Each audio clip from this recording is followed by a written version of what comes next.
the new generation of electricians.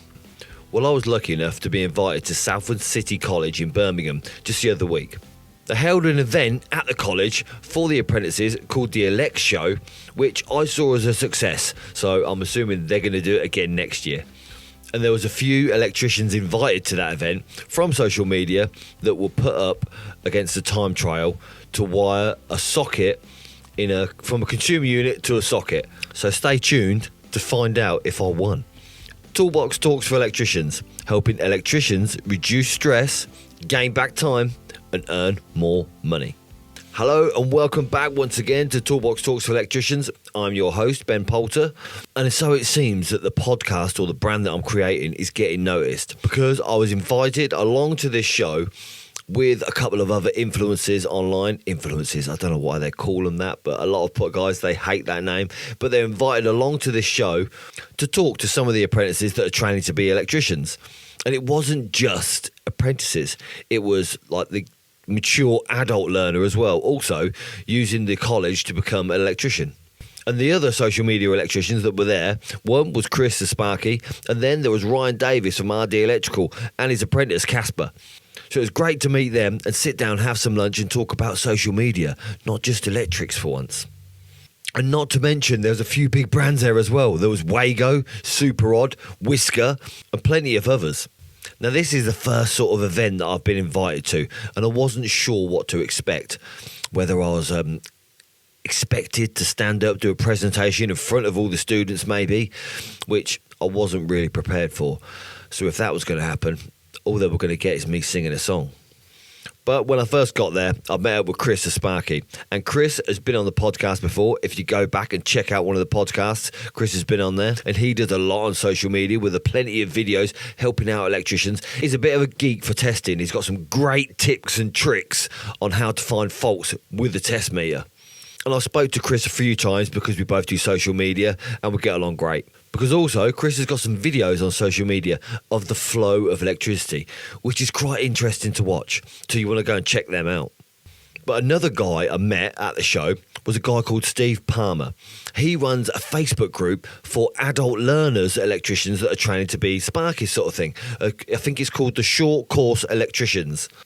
And we were talking about how, yes, electricians that have maybe done an apprenticeship and sort of time served, as you say, they look down on the short course electrical courses. Well, it was interesting to speak to him about that because I think my mind might have been swayed.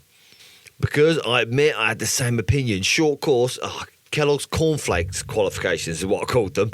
They're not really qualifications. They're not time served. You can't become an electrician in 5-6 weeks. But some of these guys that have actually done the short course electrical training and become qualified electricians, they're not bad. And Steve had the guts to stand up in front of the whole classroom and do a presentation. But I'll tell you a little bit more about that Q&A later. And then after talking with some of the apprentices or the guys that were training to be electricians, the feeling I got is that they found it quite hard to get a placement.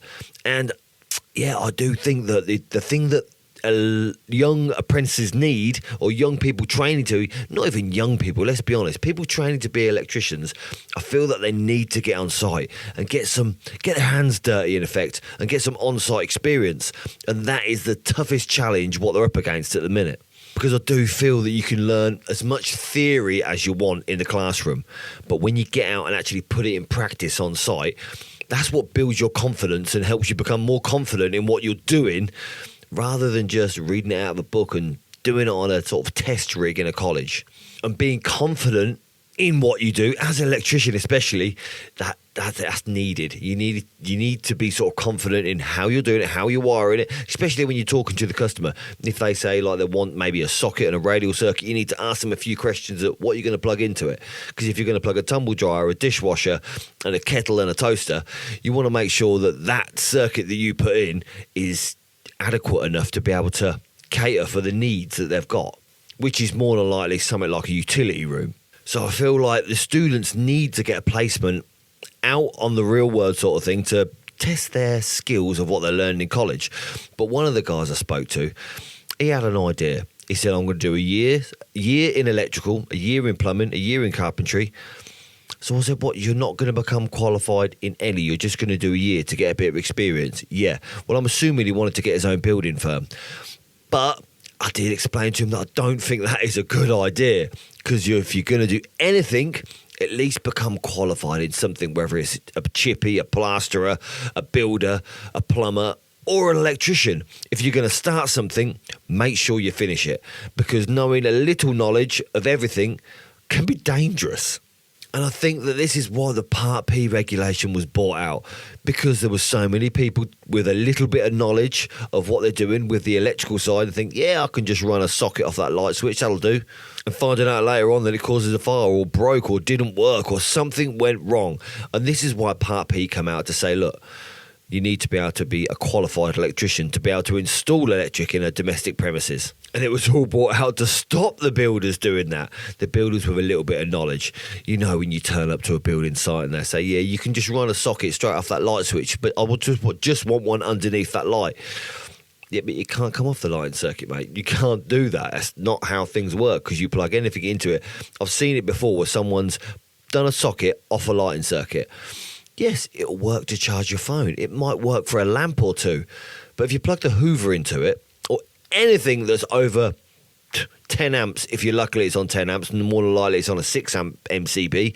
But if you plug anything over, it's just going to trip, because it draws that current straight away, and it'll trip the fuse off. And then you'll find this out later on, when it's been plastered, when it's been painted, and when the builder's gone home. I suppose that being a jack of all trades, knowing a little bit of everything, might sound appealing to start with, but I can guarantee you, become a master of one trade and then maybe give other things a go. Be a master, have a qualification, because if these other trades don't work out, then at least you've got a qualification where you can start a business, maybe doing electrics or plumbing or carpentry, something that you're qualified in, that you've probably got plenty of experience in. But this guy maybe had that idea because he found it hard to get a placement as an electrician with an electrician working maybe to gain a bit more experience. So he thought, well, I'm just going to try everything and then maybe work on my own, do a building company on my own possibly. I'm not sure what he was thinking, but I can understand, like a lot of electrician one-man band self-employed, they don't really want to have an apprentice, because being a self-employed electrician, you have days off when you want, and suppose you've got to pay that apprentice still when you get the days off. And when I first started out as an apprentice, some of the lads used to call me the broken arm. Well, what's a broken arm do? It slows you down. It's a bit of a hindrance rather than a help.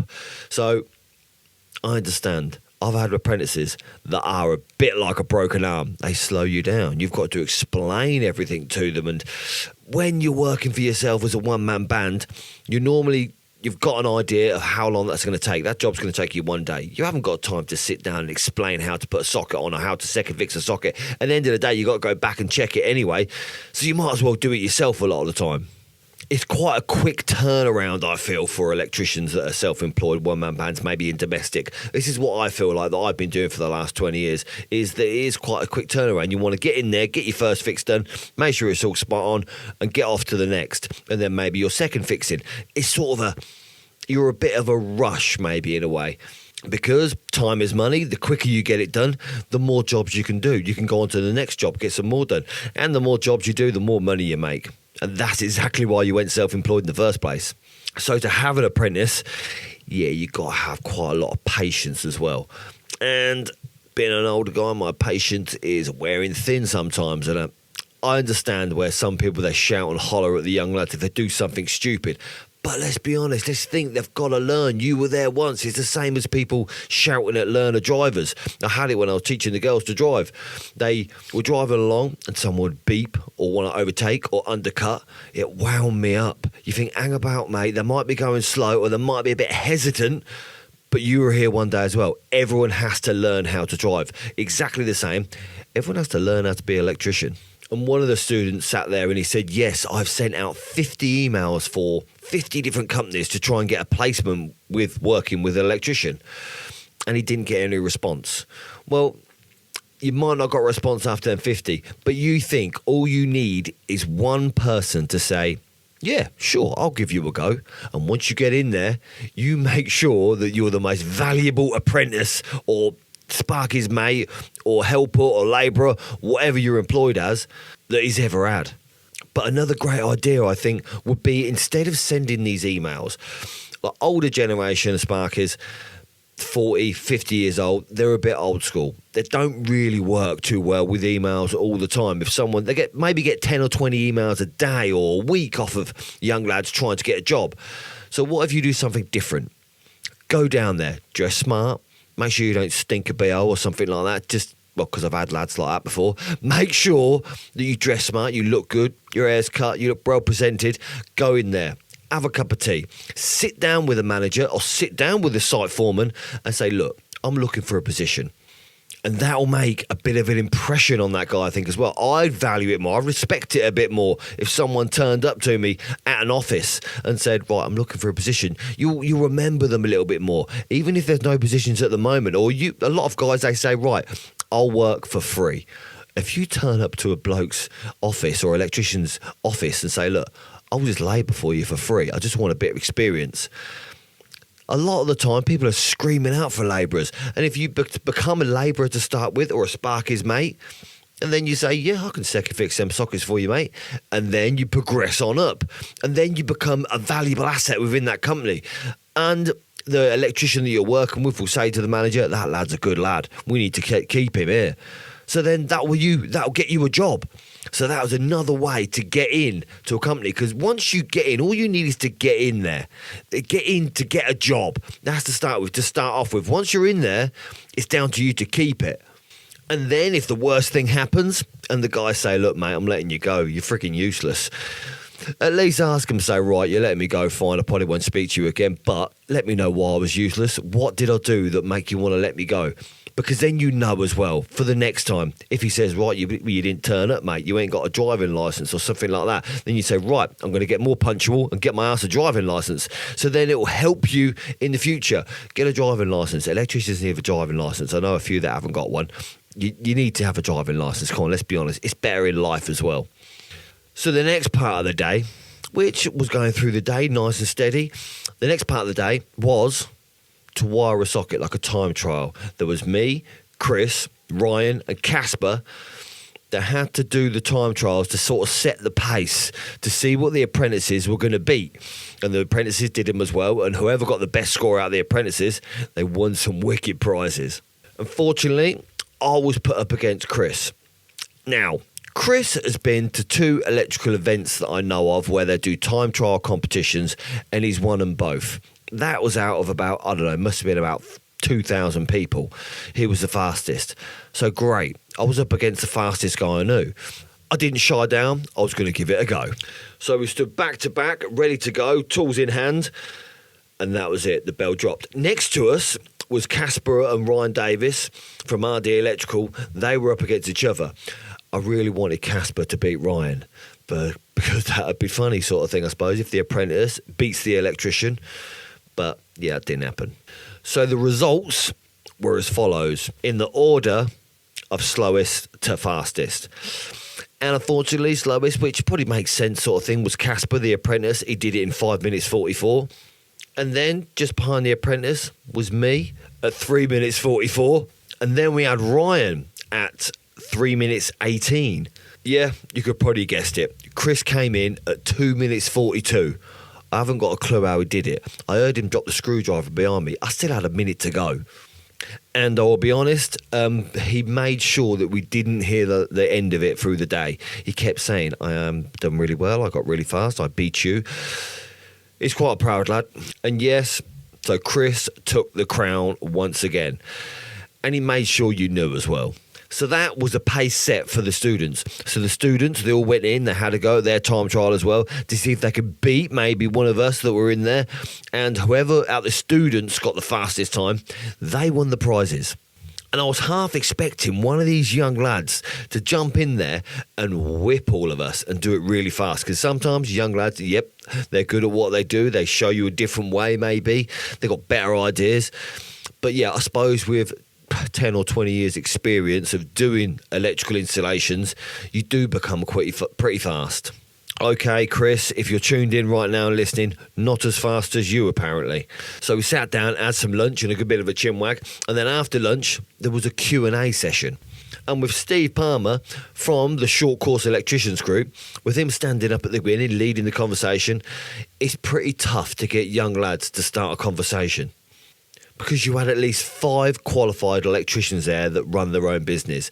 And you would have thought that young lads would have a few questions, other than how much money do you earn? Yes, that is a big factor, I suppose, if you're going to carry on, become an electrician, how much money you can earn. You can earn as much as you want, I'd say. But in a room with around 50, 60 students, there was only a few questions with a few guys putting their hands up. And I get it. I suppose it's quite intimidating putting your hand up in front of a load of people and worried about what question you're going to ask. But I can guarantee you, if you're sitting in a classroom and you've got a question going in your head that you want to ask somebody that's maybe standing at the front, that have turned up there ready for you to ask questions, I can guarantee you that there's someone else in that room thinking the same thing. So if you ask that question, then you're going to help out a few others. And one of the things that I find out that's not really touched on in college is the business side of maybe running your own business, not just as an electrician, but any tradesman. It's keeping up with the paperwork, the invoices, the quotes. It's keeping like the constant flow of customers into your business because, let's be honest, you can be the best electrician in the world, but if you haven't got any customers to do any work for, then what's the point? And this is one thing that I'm trying to do with the ToolBox Talks for Electricians podcast, is explain the experiences or the struggles or the mistakes that I made. Yep, there was a few, definitely, in starting up my own business and getting it off the ground. But I'm trying to be open and honest about how I've stayed self-employed as an electrician for the past 20 years. And don't get me wrong, there has been times where I thought, scrap this, I'm just going to sack it off and go get a job somewhere as employed. Things would be that much easier. But I've never actually done it as yet.